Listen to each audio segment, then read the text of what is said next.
Praise the Lord. How are you today? இன்றைக்கும் நம்ம சங்கீதம் 119 தியானித்து கொண்டிருக்கிறோம்.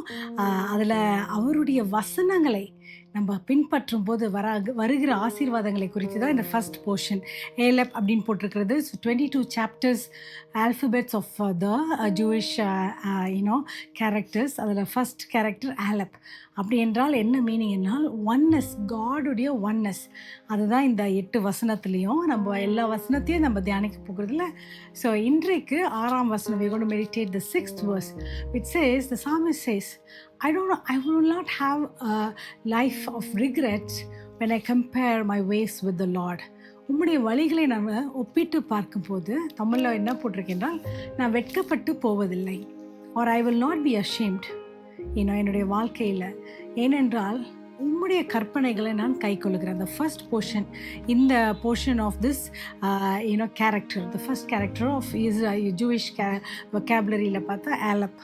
அதோடைய அதில் என்ன எழுதியிருக்காங்கன்னா, all the blessings that follow when we follow his precepts. அவருடைய கற்பனைகளை, அவருடைய வார்த்தைகளை நம்ம பின்பற்றும் போது, அவர் நமக்கு வழி நடத்தும் போது we will have a regret free life. Hallelujah. Today's day and age, ஒரு regret free life is very important. ஏனென்றால் ஒருத்தருடைய டிசிஷன் அப்படி என்று பார்க்கும்போது doesn't matter. நீங்கள் ஒரு சின்ன, you can be a small kindergarten going student கூட இருக்கலாம், or a college student or older person, because of so many people around us, and other mediums, நம்மளுக்கு வந்து decision making வந்து gets influenced by the people. சின்ன பிள்ளைங்க எடுத்தால் கூட ஸ்கூலில் வந்து இப்படி பண்ணிடலாம், அப்படி பண்ணிடலாம். So it is very difficult to make the decision what the Lord wants us to make. அதுக்கு தான் கர்த்தருடைய வார்த்தை ரொம்ப முக்கியம். ஹல்லேலூயா. நிறைய பேர் கேட்பாங்க, எப்படி நான் கர்த்தருடைய வார்த்தை வழியை நான் அறிந்து கொள்ளுகிறது? Continue to meditate his word. Very சிம்பிளாக சொல்ல போனால், continue to meditate his word. அவருடைய வார்த்தையை நீங்கள் தியானிக்க you will have a love for his word, and also you will be drawn to hear his word. So அதனால தான் going to church, listening to God's message is very important. நீங்கள் யூடியூப்பில் எவ்வளோ message கேட்டாலும் it's very good, very happy. Going to house of God, ஏன்னா அங்கே ப்ராஃபிட்டிக்காக he will speak to you. So it's very important. So எங்கள் லைஃப்பில் கூட recently I was going through some photos. அப்போ பார்த்தா நிறைய ரெயின்போ ஃபோட்டோஸாக வைத்திருந்தேன்.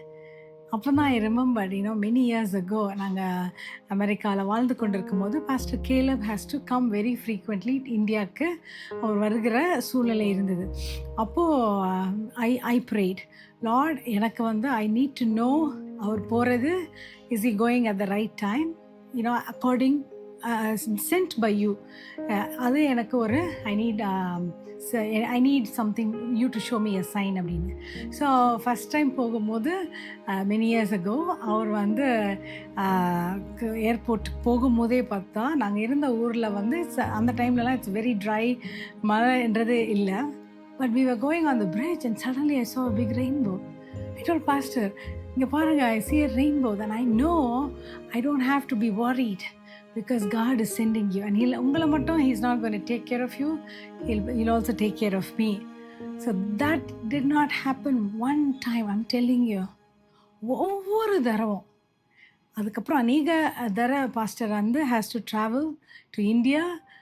ஒவ்வொரு டைம் அவர் உண்மை உள்ளவர், he's a faithful God. அவர் மறக்கவே இல்லை.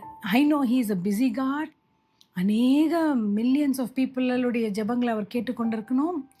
நான் என்னைக்கோ பண்ண ஒரு சிம்பிள் ஜெபத்தை அவர் அங்கீகரித்து ஒவ்வொரு டைம் பாஸ்டர் கேலப் நாங்கள் ஏர்போர்ட்டில், மெயினாக அது ஏர்போர்ட்டில் விடும் போதோ அவர் வரும்போதோ, ஸோ அந்த டைமில் என்ன பண்ணியிருக்கேன்னா, நான் எல்லாத்தையும் வந்து நான் ஃபோட்டோ எடுத்து வச்சுருக்கேன். ஸோ அந்த ஃபோட்டோவை நான் இப்போ ரீசெண்டாக ரீகேப் பண்ணும்போது I was so touched. God is faithful. We have to ask him, Lord, உண்மையாகவே நீர் எனக்கு வழி காட்டும். நம்ம பாடுறோம்ல, நீர் சொன்னால் போதும் செய்வேன், காட்டும் வழியில் நடப்பேன், பாதம் ஒன்றை பிடிப்பேன். Yes Lord, I want to do what you tell me to do. Show me your way. When we ask him, he will definitely guide each and every one of you. Hallelujah. Even today you're going to lead a regret free life. So உங்களுடைய decisions will be ordered by God. Shall we pray? அன்பின் தகப்பனே, எல்லாரும் கர்த்தாவே உம்முடைய வசனத்தை பின்பற்றி அதை கை கொள்ளணும்னு பார்க்குறாங்க. நீங்கள் ஒவ்வொருவருக்கும் நீங்கள் எடுத்து பேசுங்க. ஷோதம சைன் உண்மை உள்ளவராய் இருந்து அவங்களை வழியெல்லாம் நீங்கள் அழகாக நடத்தி தரும்படியாக ஜெபிக்கிறோம். கரம் பிடித்து நடத்தி தாரோம். நீ உண்மையுள்ள தேவன், எங்களை நேசிக்கிற தேவன். எல்லா துதிகன மகிமை உமக்கே செலுத்துக்கிறோம். In Jesus' name we pray. Hallelujah. God loves you so much and you're going to live a regret-free life. வருத்தம் இல்லாத, வெட்கம் இல்லாத ஒரு வாழ்க்கை வாழ போறீங்க. Have a wonderful day. God bless you. Be blessed.